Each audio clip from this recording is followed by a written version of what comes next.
Hey there, Stampers and Crafters. It's Tammy Williams here with another episode of Tuesday Tips with Tammy. Today's episode involves the paper trimmer that Stampin' Up sells. I saw some posts on Facebook recently and people were having trouble, some beginners were having trouble reading these measurements on here and knowing how to measure their cardstock. So I thought I would go over some of the basics of this Stampin' Up trimmer and what it does and how to use it.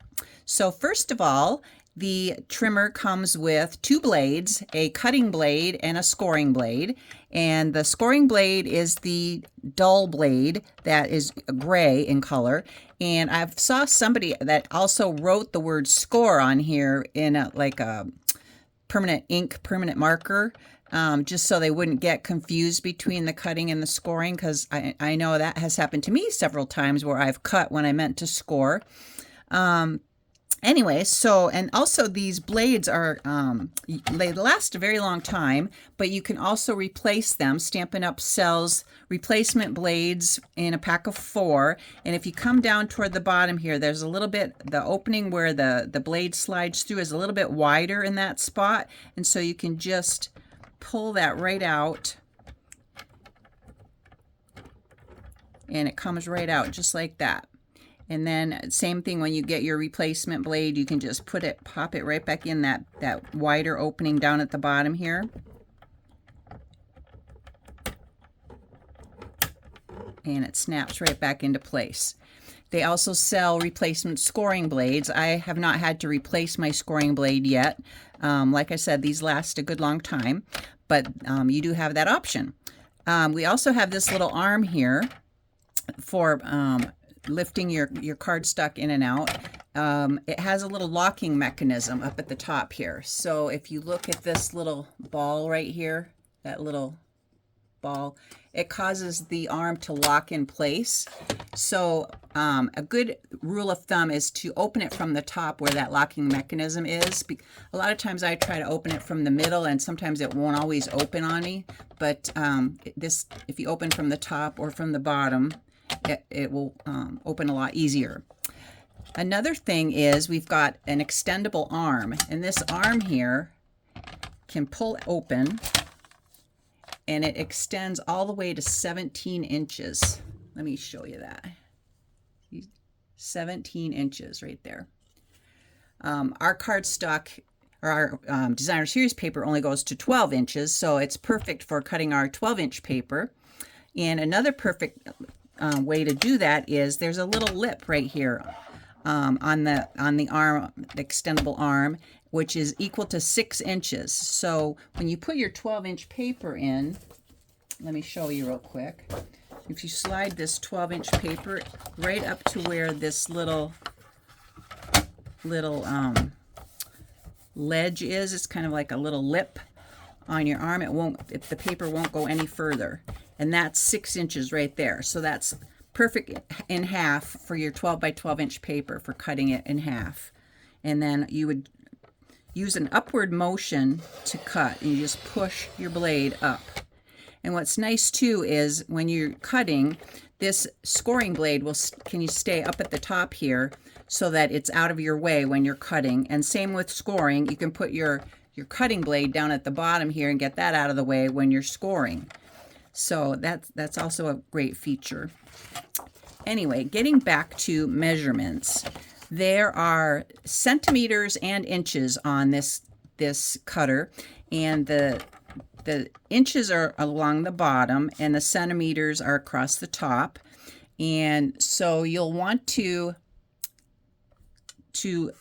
ignore, if you're not using centimeters, you'll want to ignore the centimeters, and you'll want to just line up your paper.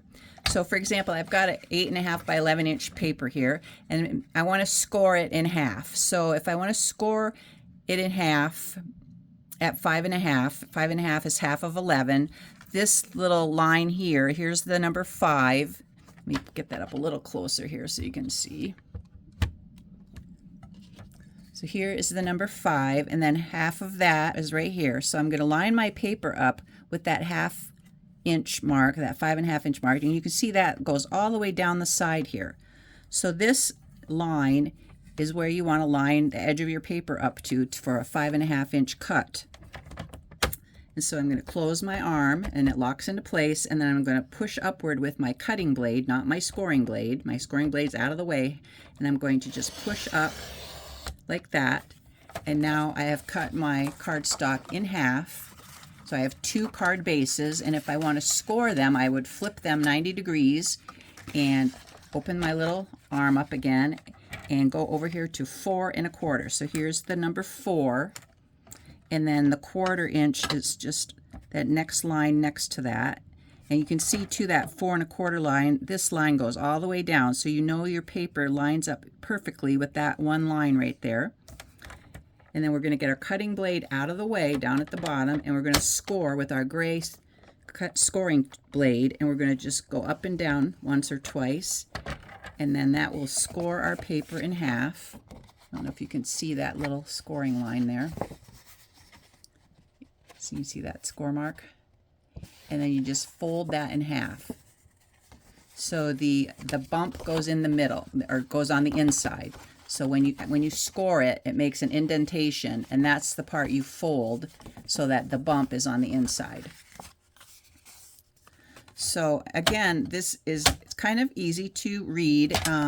You have your inches in here, so it's 1 inch, 1.5 inch, 2 inch, 3.5 inch, 3. So, and then in between the 1.5 and the 1 is the 1/4 line, and so this 1/4 inch line right here lines up with this line right here. So it's very nicely laid out here with all these lines to make sure your paper is perfectly in alignment when you're cutting. Another feature of this trimmer is numbers, inches across the arm of the cutter. This arm is, you can use this if you want to cut, say for example, you're doing some type of fun fold, or you want to cut a square out of the center of a card. You can line up your cutting blade. There's a little line right here.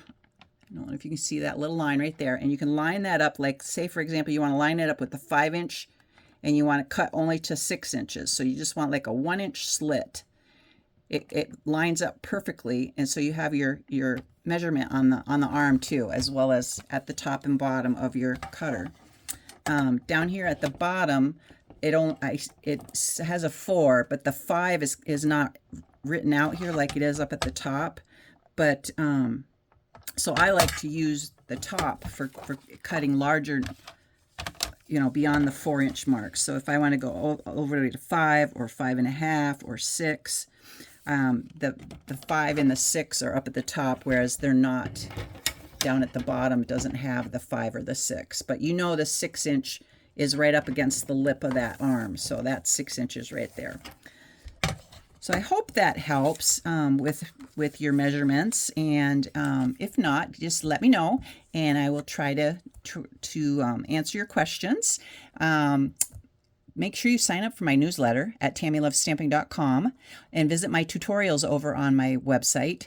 I also have tutorials on my YouTube channel, which you're welcome to go over there and watch. And that should do it for Tuesday Tips with Tammy. Thanks for joining, and God bless.